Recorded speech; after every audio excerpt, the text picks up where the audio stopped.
Jeff Martin here for, I believe, I'm on episode 73 of Jeff's Journey.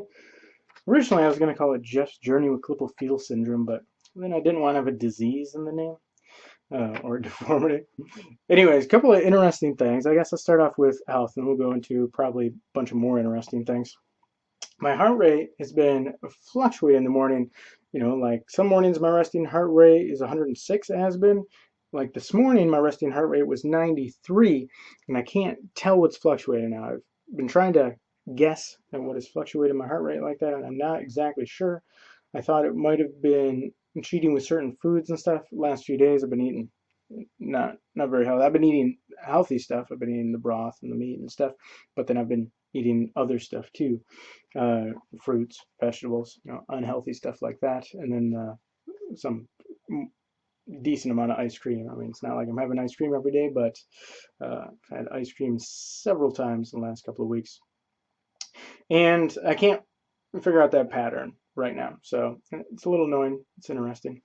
I got a little sun from that, mostly from yesterday. Actually, my mom and I went to the logging festival in Nuevo, which was a lot of fun. We went and saw the Lumberjack Competition, checked out a cool used bookstore and some antique stores, bought another plate for Mom's eclectic dish collection, which I originally proposed as a useful thing, which I got from a girlfriend I had a long time ago. So it's cool. We have just random plates and glasses that time. Anytime you break one, it doesn't matter because you already have an eclectic set, and then it's more interesting anyways. If you have the same of everything, it's really boring, and then it can go horribly wrong so easy. And the Lumberjack competition was awesome. We got to see a guy break a record for the standing chop. He broke the world record. He broke the world record by like a second. It went from like 7-something seconds to 6-something seconds, which is insane when you're talking just a few seconds. And it had been the world record for 39 years. So pretty crazy guy. He's been on the logging lumberjack competitions on ESPN and stuff like that. And it was just, I think it was a little bit lucky. He took a couple of chops on the one side and like blew half the log tree apart, and then he just stepped around to the other side and just one chop, finished it off. So that was pretty cool and interesting, that's for sure. Nuevo's a nice little town. And then today I went on the Riverboat in Grand Rapids, which was a blast. I love the Riverboat in Grand Rapids. The thing's a lot of fun. We're planning on going on it next. Well, I was thinking about going on it this weekend, and then Mom ended up not being able to come and stuff like that, which is no big deal. I actually implemented a policy years ago now of that. An important skill for doing cool things is to be willing to leave people behind. So if you plan something with someone else and then they can't come, I always do the thing anyways. And you do a lot more stuff that way, I found. Probably double the amount. And so I went on the Riverboat today, and then next Sunday, because that's when some other people can come, maybe Jim and Lori and stuff, that I'm going to go with some other people, maybe, and Karen. We'll see who all wants to come, which would be cool, because I really like that Riverboat. It's 2 hours, and it's nice. It's a nice riverboat. It's a rear wheel paddle wheel, but technically the paddle wheel is not one thing across the entire back, and it's a pretty decent sized boat. It's 2 rear paddle wheels, and they don't have any little motors hiding underneath that actually do any of the maneuvering. It's all with the paddle wheel, but they can go independently. So you can turn that thing sharp even though it's a rear paddle wheel, which really side wheelers are the ones that were always the biggest and turn the sharpest, like on the Mississippi in the 19th century, mid 1800s. But that rear paddle wheel with 2 independent wheels actually turns really well. I like it. And the people there have an awesome houseboat right on the river there too, which stays there year round. They go to Florida for like 1 month out of the year and kind of bounce around down there. I was talking to Bill and Barb, or the couple that own it, and they own a campground, an RV campground there and stuff too. It's really cool place. I like it. And then also a few other things. Oh, well, so doing a lot of these things alone is fine. I actually really like it. Sometimes I really prefer to do the things by myself. Like today, it worked out really well. And then there's always people there. And I find if you're alone and you go somewhere, it's so much easier to start up conversations and talk and interact with people if you want, but then you don't have to. Like I did a little bit today with Barb, the woman that owns it, and we talked about a variety of things, but then basically the rest of the time I just stayed by myself and enjoyed the riverboat trip. I think it's because if you're with like a little group, there's a natural in-group, out-group, right? There's a natural in-group, which naturally makes everyone else an out-group. Whereas when you're alone, you're kind of like a lone wolf, which is an unusual phenomenon. Wolves are not supposed to be non-social, right? They're always supposed to be in a pack, and humans are like that too. The lone wolf is, I mean, it's cool. I think it sounds cool. It appeals to me at least, and I kind of act like a lone wolf quite a bit, but they don't actually function well, which, take that however you want. But I think the metaphor stays pretty well, holds pretty well. Nevertheless, my point is that I do a lot of stuff. So I did the Polish festival earlier this week and went to, nice thing about being alone is you can bounce around wherever you want. So I stopped by the library and checked that out for like an hour while I was there, the Muskegon Library, just for no reason, which is cool. They have some of the unpublished manuscripts of Robert Louis Stevenson, which is amazing. They're obviously behind locked glass cases, so I couldn't actually check them out, but they're there. It's really interesting stuff, and you can just bounce around and do whatever you want. But, I just went and hung out at the Polish festival by myself for a little bit and walked around downtown and explored some of the shops in there, which they have a new location for Health Hut, a health food store, which is really cool. And they had actually goat milk kefir in there. Now it's pasteurized, but otherwise, goat milk kefir available commercially. Pretty darn expensive when I make my own, but I do not make as much as I could consume, that's for sure. And so, interesting, you just find stuff. And there's an art gallery there, the Red Lotus Art Gallery. I went down there and talked to a guy for a long time. He's really into science fiction books, which is hilarious. He's a photographer. And they had a black and white photography and drawing and painting display on. So super interesting. Anyways, I was thinking about making some stuff social, but I don't like to engineer a social thing. I prefer that people would self-select in, essentially. And I don't want to arrange big things where you would have issues with logistics, especially like arranging multiple cars, bunches of people. But I was thinking about, and actually I just did this a few minutes ago, just putting something on Facebook. Like next weekend, I'm going to the Renaissance Fair in Holly, Michigan, which is the biggest Renaissance Fair in this state. It's a pretty big one. They have some permanent buildings and whatnot there. And there's a really big Renaissance Fair outside of Austin, Texas, like 2 hours outside Austin, Texas. In Texas, that's like just outside. And I found that when I was driving there. Someone told me, it's just outside Austin. Yeah, 2 hours outside. Well, it's only a very small fraction of the state. So anyways, I like Renaissance fairs. I don't usually dress up for them because it seems like a huge investment for a very small fraction of time, but it would be cool. I've thought about it. And I thought full plate, like armored reenactment fighting stuff would be a lot of fun. And I was heavily recruited when I went to, just recently, Mom and I went to a Civil War reenactment. Both the Confederates and the Union really wanted to recruit me for doing Civil War reenactment stuff. And it would be really cool. I don't want to push my health into doing reenactments, and not to mention my finances and my time. So the Renaissance Fair, I think, is a good opportunity to just invite some people that could self-select in without arranging a bunch of people. And then if no one comes, it's no big deal, because I'm planning on going to it. I'm by myself anyways, so if no one wants to, it's no big deal. And then if some people do, but then they cancel or whatever, doesn't make a difference because I'm planning on going to it anyways.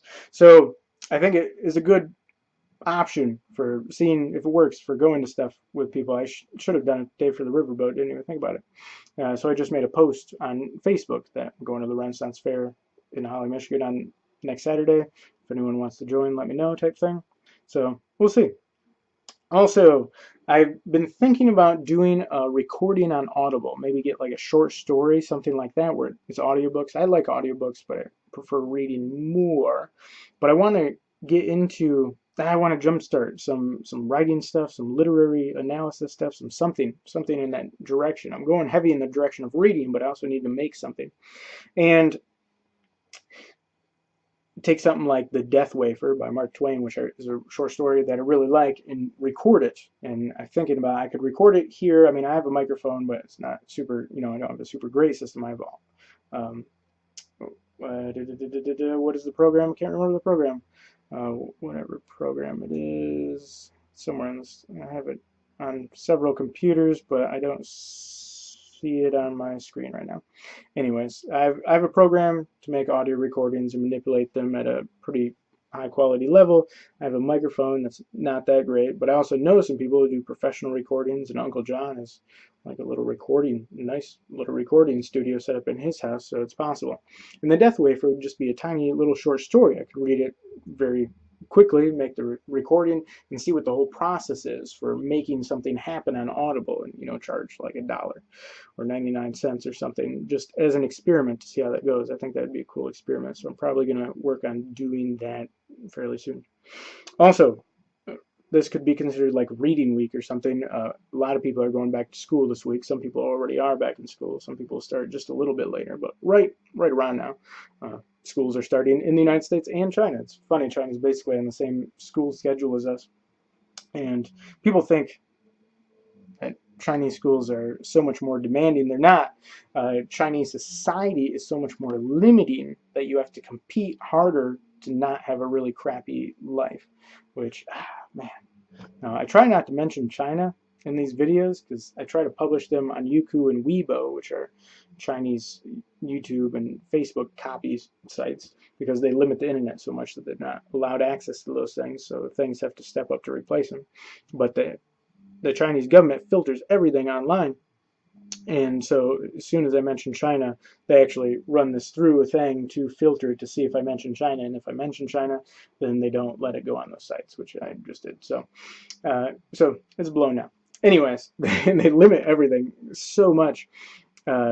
One of the things they limit is who can go to high school. So like half of the Chinese kids go to high school, and it's very competitive to get into high school, and you usually have to pay for it unless you get a scholarship, and you have to test to get in. So the kids I have that are on that border, like 13, 14 years old, where they're testing into high school, they get super nervous about these tests, even when it's obvious that they're going to do well on them and the parents have money, so the price isn't an issue.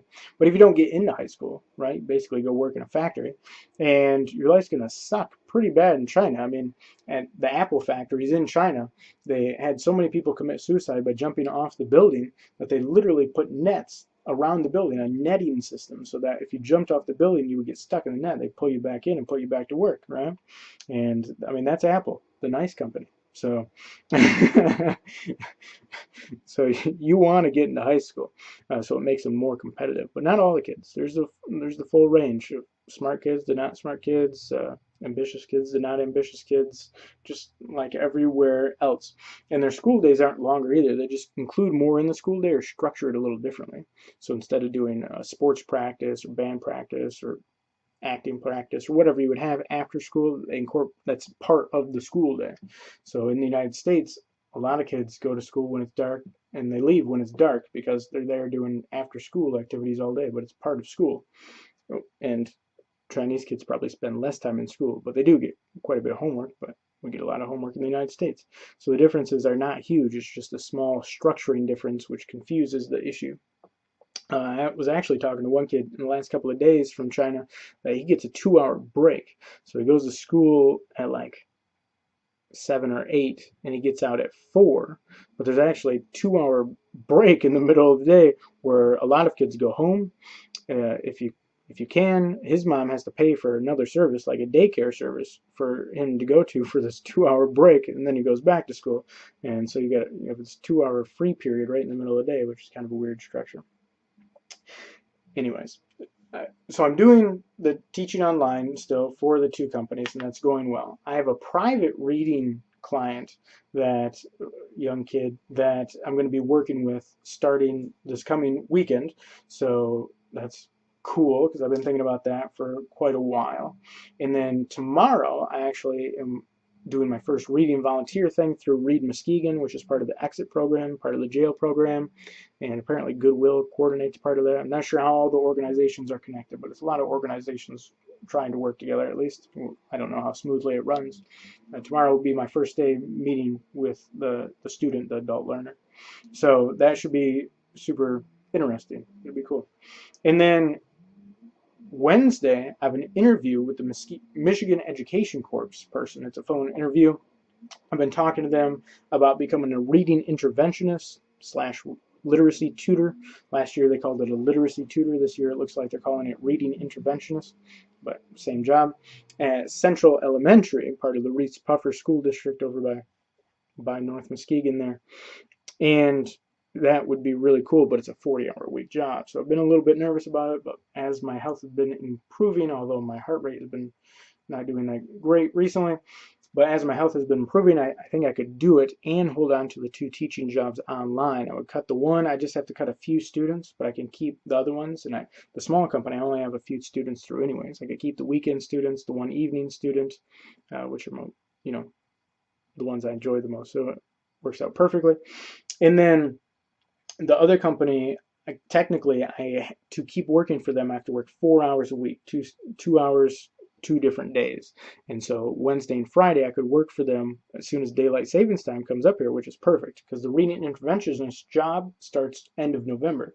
So we'll be past beginning of November is daylight savings. So my hours will shift an hour earlier because China doesn't have daylight savings. So I could work Wednesday 5 to 7, Friday 5 to 7 for the one Chinese teaching company, and then the school day would start at 8:30, and my tutoring would start at 8:40 for the reading interventionist job. So it'll give me enough time to work it out and actually keep both those companies so that when I get done in May, because the reading interventionist job is only from November to May, then I could ramp up my teaching online again, so that I could keep making a living off it, which is kind of the plan. And then we have adventures. Probably most exciting thing will be last year. I looked into sharks and alligators, which I haven't been looking into intense adventures because I couldn't do them for a while. And alligators, the most intense alligator wrestling school would be in Colorado, which is really weird because you would assume it'd be like in Louisiana or Florida, right? New Orleans or Florida, basically, and it's not. They have some, but it looks like mostly the trainer catches it for you, and then you kind of pose with the alligator in cool positions, and the big alligators and whatnot are crocodiles. And it's funny because when you're learning ABCs, a lot of times everyone teaches apple, alligator, these types of things for A. So all the Chinese kids know alligator, but they don't know crocodile, and alligators are only in the United States, and crocodiles are around the world. It's kind of funny. But they pose with the alligators or crocodiles or whatever they happen to be. And it's more intense in Colorado. Like you actually do more of the wrestling stuff. And they have a bunch of pictures of people with cuts and bites on their face and fingers and arms and stuff. It's really cool. And they start you off with small ones, like 2-footers, I think they start you off with. And then you work up to whatever size they have, which I think is like a 9-footer is the biggest they'll let you play with. And you can quit at any point you want, which most people quit at some point in there. But it sounds a lot more intense, really cool. And it's only $100.